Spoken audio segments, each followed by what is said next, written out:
Oke, baik. Assalamualaikum warahmatullahi wabarakatuh.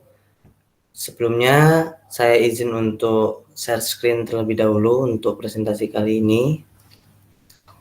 Oke, bismillahirrahmanirrahim. Assalamualaikum warahmatullahi wabarakatuh. Di sini saya adalah Hasto Hidayatullah dari mahasiswa dari Universitas Pembangunan Nasional Veteran Jaya Timur, Program Studi Manajemen, Fakultas Ekonomi dan Bisnis dengan NPM 180120146.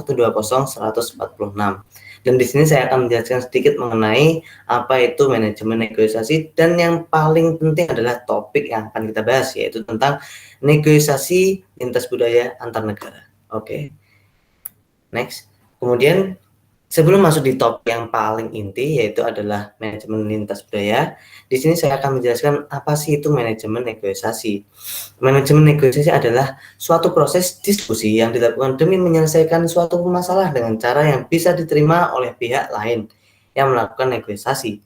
Dalam kegiatan negosiasi, setiap pihak akan menciptakan dan merujuk pada pihak lainnya untuk menyetujui sudut pandangnya. Dengan bernegosiasi, maka setiap pihak yang terlibat akan berusaha untuk menghindari perdebatan atau pertengkaran dan menyepakati suatu wujud ataupun hal yang dikompromikan. Kemudian kita memasuki topik yang paling penting, yaitu adalah negosiasi lintas budaya. Tapi sebelum itu, teman-teman harus diingat bahwasanya ada maksud dari arti tersebut. Maka dari itu saya akan menjelaskan sedikit bahwasanya negosiasi lintas budaya adalah salah satu yang khusus banyak dalam bidang yang lebih luas komunikasi lintas budaya. Ada argumen yang menyatakan bahwa kebudayaan adalah tidak penting untuk menyeberang negosiasi budaya, yang memelihara bahwa selama proposal yang menarik secara finansial itu akan berhasil. Ini akan terjadi pada perusahaan multinasional di luar sana yang memang akan ada kaitannya dengan topik yang akan saya bahas. Kita masuk pada topik yang paling penting, yang mana saya akan memberikan contoh bahasanya satu perusahaan namanya Asia Brown Boveri atau biasa disingkat ABB. Ini adalah suatu perusahaan raksasa internasional yang terbentuk dari hasil merger perusahaan Swedia, Jerman, dan Swiss. Meskipun kantor pusatnya terletak di kota Zurich. Untuk penjelasannya, saya ambil dari jurnal yang mana menjelaskan bahasanya pengetahuan tentang persamaan dan perbedaan kebudayaan semakin penting bagi keberhasilan strategi suatu perusahaan multinasional company atau biasa disingkat MNC.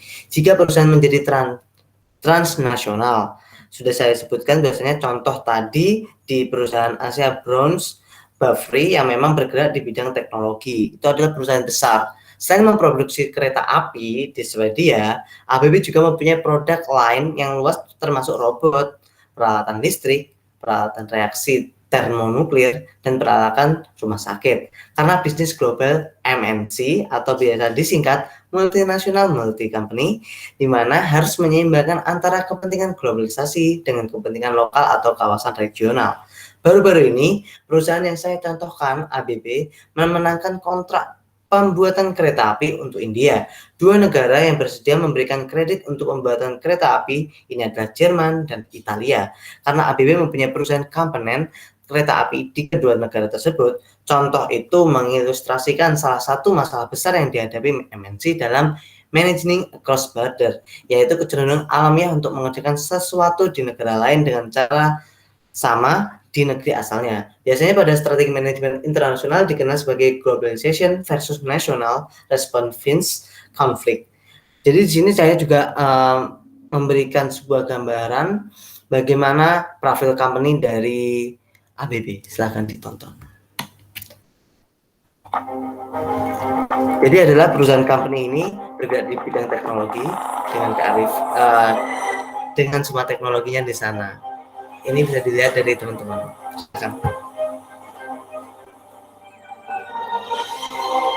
For 125 years, our technology has been driving the modern world. Pada tahun 1891, perusahaan ini mulai menanam bisnisnya di Swiss. Pertama kali di sana, dengan teknologinya, dia ingin menciptakan sebuah masa depan, future, di tahun 1899. Leading the way in power, automation, and and infrastructure. Karena memang mereka ini adalah perusahaan yang memang bergerak di teknologi, mereka pasti mempunyai suatu impian yang sangat besar. People and technologies on land, in the skies, and the sea. Bergerak di bidang teknologi di laut juga di udara di tahun 1990. Shaping the fourth industrial revolution to bring people, data, and technology together. Di tahun 2015, ABB juga meluncurkan 2 robot yang memang ini nantinya bisa masuk di dunia industri dan membantu dunia industri khususnya di bidang teknologi. While others are planning for the future, we're creating it. 125 years of innovation. Join us for the journey ahead.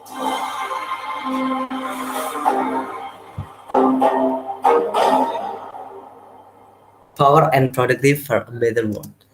Jadi sekilas untuk videonya, di mana jika dikaitkan dengan materi yang saya akan angkat, banyak perusahaan MNC atau multinational company itu menjalankan sebuah globalisasi imperatif, yaitu satu pendekatan umum atau biasa disebut worldwide approach dalam menjalankan bisnis adalah kunci efisiensi dan efektivitas.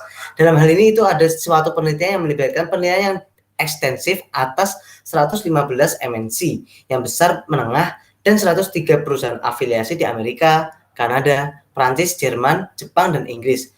Menemukan bahwa mereka menggunakan strategi yang sama di luar negeri, seperti yang digunakan di negara asalnya.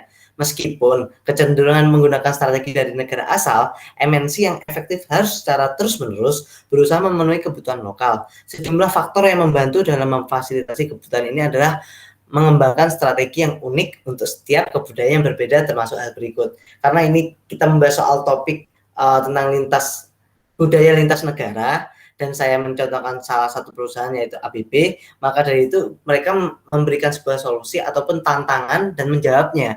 Bagaimana? Yang pertama, berbagai macam standar industri dunia seperti dalam penyiaran, pesawat TV harus diproduksi pada country by country basis. Kemudian yang kedua adalah permintaan akan produk yang berbeda atau differentiated product secara terus-menerus oleh konsumen setempat, seperti kasus barang konsumsi yang harus memenuhi selera setempat. Kemudian ada yang ketiga, di mana kebutuhan untuk menjadi orang dalam, seperti dalam kasus konsumen yang lebih suka membeli barang setempat. Kemudian yang keempat, yaitu kesulitan untuk mengatur organisasi global, seperti dalam kasus beberapa cabang setempat yang menginginkan lebih banyak desentralisasi, namun yang lainnya menginginkan lebih banyak desentralisasi. Kemudian yang terakhir adalah kemudian mengizinkan cabang untuk menggunakan kemampuan mereka dan tidak dibatasi oleh kantor pusat, seperti dalam kasus cabang setempat mengetahui produk yang unggul untuk pasar mereka dan menghasilkan return of investment atau biasa disingkat ROI yang tinggi dengan output produksi yang terbatas. Dan ini setelah topik tersebut, saya memberikan topik yang memang menguatkan dari jawaban-jawaban perusahaan multinational company, di mana mereka tadi sebelumnya saya menjelaskan bahwasanya ada cross cultural difference and similarities, di mana tantangan untuk MNC adalah mengenali dan secara efektif mengatur persamaan dan perbedaan ini. Sebagai contoh, cara MNC mengatur bisnis dalam negara asal mereka seringkali harus berbeda dengan cara mereka mengatur bisnis mereka di luar negeri. Setelah mengenali bahaya yang dihadapi oleh MNC jika menggunakan parse dan simplification karena perbedaan budaya, diberikan beberapa contoh cultural similarities dan difference dan bagaimana memanage across cultures yang efektif dengan pendekatan konsistensi. Hal itu dapat menyatukan berbagai latar belakang perbedaan kebudayaan agar memaksimalkan hasil kerja perusahaan. Kemudian yang kedua adalah parosial dan simplification, yang mana yang pertama ada parosial adalah kecenderungan untuk melihat dunia dengan pandangan dan perspektif. Hal itu akan menjadi masalah yang sulit bagi banyak manajer internasional yang sering berasal dari negara maju dan mempunyai keyakinan bahwa pengetahuan mereka lebih dari cukup untuk mengatasi masalah yang timbul dari negara yang lebih terbelakang ekonominya.